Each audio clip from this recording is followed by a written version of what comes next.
In this video tutorial, I want to show you where to go to change the language of your Amazfit Balance smartwatch. And this should be the same for other Amazfit smartwatches.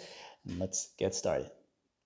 So let's just say you bought this from a site that's probably not English and you ended up getting your watch in another language. So in order to navigate your watch, basically you want to start from the clock face here, swipe down like this here, and go into the settings, this icon right here. And as you enter into it, you'll see that mine is not in English and you want to change that to English. So you will pay attention to the icons on the left side here as you swipe going down. You're looking for the one that has the preference icon, which is this one right there, the one with that half human icon here, okay?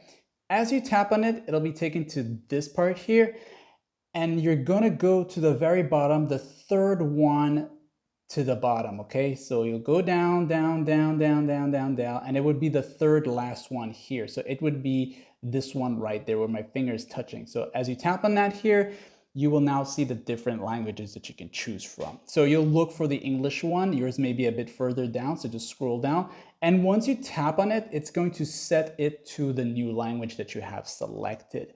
Now, another thing you can also do while in this part here, you can actually have it set to follow the exact language that your phone is connected with at the moment. So if you have your Amazfit Balance smartwatch connected to a connected to a phone at the moment, and if that phone is set to English and setting it to this one here, follow phone's language, it will automatically switch to that at all times once you're connected to that watch itself, okay? I'm sorry, why do I keep saying watch? To that phone itself, okay? So like and sub.